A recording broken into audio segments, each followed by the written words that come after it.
Surely, if there was some safe, simple, side effect-free solution to the obesity epidemic, we know about it by now, right? I'm not so sure. It may take an average of 17 years before research findings make it into day-to-day clinical practice. To take one example that was particularly poignant for my family, heart disease. Dr. Dean Ornish and colleagues demonstrated decades ago that our leading cause of death could be reversed with diet and lifestyle changes alone, yet hardly anything happened. Even now, hundreds of thousands of Americans continue to needlessly die from what we learned decades ago was a reversible condition. I saw it with my own eyes. My grandmother was cured of her end-stage heart disease by Nathan Pritikin, one of Dean's predecessors, using similar methods. She was given a medical death sentence at age 65, but thanks to a healthy diet, was able to enjoy another 31 years on this planet until age 96 to continue to enjoy her 6 grandkids, including me.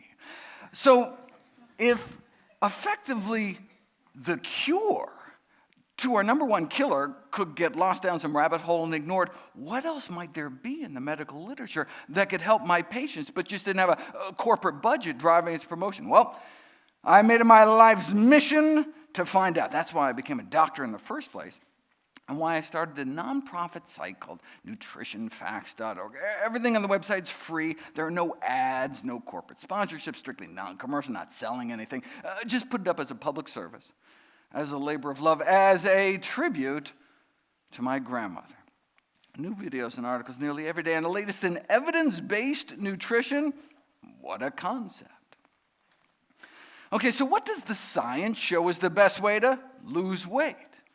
If you want testimonials and before and after pictures, you have come to the wrong place. I'm not interested in anecdotes, I'm interested in evidence when it comes to making decisions. As life and death important as to what to feed ourselves and our families, then there's really only one question. What does the best available balance of evidence say right now? Okay, well look, with enough portion control, anyone can lose weight. Lock someone in a closet, you can force them to lose as much body fat as you want. Chaining someone to a treadmill could have a similar effect.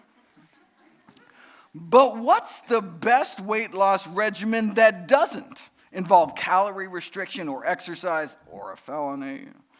Well, I have scoured through the medical literature at all the randomized controlled trials, and the single most successful strategy to date is a diet of whole plant foods. The single most effective intervention like that ever published in the peer-reviewed scientific medical literature, a whole food plant-based diet. That works better than anything else studied to date. We've known for more than 40 years that those who eat predominantly plant-based weigh, on average, about 30 pounds lighter than the general population. But you don't know if it's the diet itself until you put it to the test. In 2017, a group of researchers in New Zealand published a broad study, a 12-week randomized controlled trial in the region with the highest obesity rates, the poorest region in the country. Overweight individuals were randomized to either standard medical care or semi-weekly classes offering advice and encouragement to eat a low-fat diet centered around fruits, vegetables, whole grains, and legumes, which are beans, split peas, chickpeas, and lentils. And that's all it was, just empowerment with knowledge. No meals were provided. People were merely informed about the benefits of plant-based eating and encouraged to, incorporate it into their own lives. No significant change in the control group, but the plant-based intervention group, even without any restrictions on portions, being able to freely eat all the healthy foods they wanted, lost, on average, 19 pounds by the end of the 3-month study. Look, 19 pounds is a respectable weight loss, but what happened next? At the end of those 12 weeks, Class was dismissed, and no more instruction was given. The researchers were curious, how much weight the subjects had gained back after being released from the study. So at the 6-month mark, everyone was invited back to get reweighed. The plant-based group had left the 3-month study 19 pounds lighter, but by 6 months, they were only down about 27 pounds. They got even better. The plant-based group was feeling so good physically and mentally, had been able to come off so many of their medications that they were sticking with the diet on their own, and the weight had continued to come off. All right, what about a year later? Even in studies that last a whole year, where people are, put on a particular diet, coached the entire year to stick to it, by the end of the year, any initial weight loss in the first few months tends to creep on back. The broad study only lasted 3 months, yet after it was all over, those who had been randomized to the plant-based group not only lost dozens of pounds, they kept it off. They not only lost more weight at 6 and 12 months than any other comparable trial. That was months after the study had already ended. Whole food plant-based diet achieved the greatest weight loss ever recorded compared to any other such trial published in the medical literature. You can read the record-breaking study free in full at nature.com/article/NUTD2173, or just point your phone camera at the screen and pick off the QR code. Any diet that results in a reduction in calorie intake can result in weight loss. Dropping pounds isn't so much the issue. The problem is keeping them off. And a key difference between plant-based nutrition and more traditional approaches to weight loss is people are encouraged to eat ad libitum, meaning you can eat as much as you want. No calorie counting, no portion control, just eating. Right? The strategy is to improve the quality of the food rather than restricting the quantity of food. If you put people on a diet packed with fruits, vegetables, whole grains, and beans, and allow them to eat as much as they want, they end up eating about 50% fewer calories than they otherwise would. Wait, how can you keep people satisfied removing 1,000 calories out of their daily diet? By eating more high bulk, low calorie density foods, vegetables, fruits, whole grains, and beans, and fewer calorie dense foods, the meats, cheeses, sugars, and fats. But it may not just be the calories in side of the equation. Those eating more plant-based appear to effectively be burning more calories in their sleep. The resting metabolic rate of those eating more plant-based may be 10% higher or more, a boost of metabolism that can translate into burning off hundreds of extra calories a day more without doing a thing. Eating plant-based, you burn more calories just being alive, just existing. So no wonder why those who eat more plant-based tend to be slimmer. Start packing your diet with real food that grows out of the ground, and the pounds should come off naturally, taking you down towards your ideal weight. If there was one piece of advice that kind of best sums up my recommendations for weight loss, it would be wall off your calories. See, animal cells are encased only in easily digestible membranes, which allow the enzymes in our gut to effortlessly liberate the calories within a steak, for example. On the other hand, plant cells have cell walls that are made out of fiber, which acts as an indigestible physical barrier, so many of the calories remain trapped. Processed plant foods, fruit juice, sugar, refined grains, even whole grains, if they've been powdered into flour, have had their cellular structure destroyed, their cell walls cracked open, and their calories are free for the taking. But if you eat structurally intact plant foods, chew all you want, you're still going to end up with calories completely encapsulated by fiber, which then blunts the glycemic impact, delivers sustenance to your friendly flora, activates what's called the ileal brake, which dials down your appetite, and frankly, dumps trapped calories out the other end.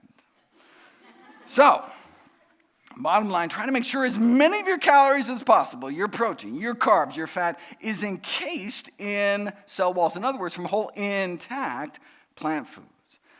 That's what nature intended to happen. Millions of years before we learned how to sharpen spears and mill grains, boil sugar cane, our entire physiology is presumed to have evolved in the context of eating what the rest of our great ape cousins eat, plants. The Paleolithic period, when we started using tools, only goes back about 2 million years. We and other great apes have been evolving since the Miocene era, more like 20 million years ago. So for the first 90% of our hominoid existence, our bodies evolved on mostly plants. It's no wonder then that our bodies may thrive best on the diet we were designed to eat. So maybe we should go back to our roots. All right, I got a few minutes here. What about the ketogenic diet? You know, body fat loss actually slows down when you switch to a ketogenic diet because your body starts cannibalizing its own protein. Just looking at the bathroom scale, though, the keto diet would seem like a smashing success, losing less than 1 pound a week on the regular diet to, boom, 3.5 pounds within 7 days after switching to keto. But what was happening inside their bodies told a totally different story. On a ketogenic diet, their rate of body fat loss was cut by more than half. So most of what they were losing was just water, but they were also losing protein. They were also losing lean mass. This may help explain why the leg muscles of CrossFit trainees placed on a ketogenic diet may shrink as much as 8% within 2 months. Weight training is supposed to make your muscles bigger, not smaller. But look, even if keto diets worked, the goal of weight loss is not to fit into a skinnier casket. Right?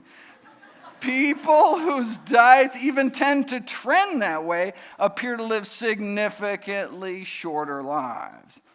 On the other hand, even drifting in the direction of eating more healthy plant foods is associated with living longer. Going the other direction, though starting out more plant-based, but then adding meat to your diet at least once a week, may not only double or triple your odds of diabetes, stroke, heart disease, and weight gain, but may be associated with a 3.6-year drop in life expectancy. That's going from no meat to just once a week meat or more. Low-carb diets have been shown to impair artery function and worsen heart disease. On the other hand, whole food plant-based diets have been shown to actually reverse heart disease. That's what Ornish and Pritikin used. So what appears to be the most effective diet for weight loss just so happens to be the only diet ever proven to reverse heart disease in the majority of patients. If my grandma didn't have to die like that, maybe no one's grandma has to die like that.